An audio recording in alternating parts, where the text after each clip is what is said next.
Alors, l'autre jour, nous avons fait un débat dans le cadre de Café Philo McDo sur la question de la zone de confort. Mais on n'a pas été jusqu'au bout de la discussion, parce qu'en réalité, les zones de confort s'inversent quand on passe des hommes aux femmes. Ce qui est une zone de confort pour la femme est une zone d'inconfort pour l'homme, et inversement. Et ça, il faut quand même le préciser. Il faut toujours préciser, de toute façon, dans toute discussion, qu'il y a toujours le pour et le contre. Il y a toujours, quand on fait une prévision, il faut dire qu'à un moment donné, ça ira dans un sens, à un moment, ça ira dans l'autre sens.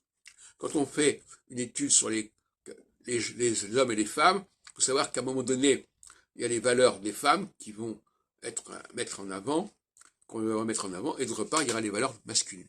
Et elles sont contradictoires. Alors, je voudrais parler un petit peu des zones de confort dans lesquelles les hommes aiment se trouver, puisqu'on a parlé l'autre jour des zones de confort féminines. Eh bien, je dirais que quelque part, les hommes préfèrent une certaine forme de solitude, je dirais. Ils préfèrent une forme de solitude parce que la vie en société, quelque part, est pesante et elle gêne leur liberté. Je vais prendre un exemple complètement idiot, vous m'excuserez. Le fait de manger, par exemple. Eh bien, les hommes préfèrent manger seuls que manger en société. Pourquoi? Parce que manger pour eux, comme pour les femmes, il y a une sorte de hubris au niveau de la parole. Les hommes aiment bien manger de manière un peu frénétique, un peu folle.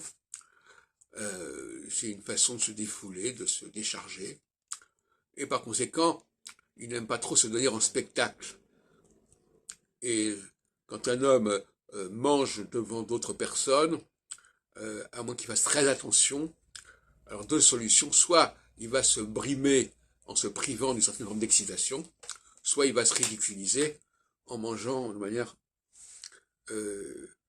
impulsive, compulsive, et ça ne sera pas non plus une très bonne idée.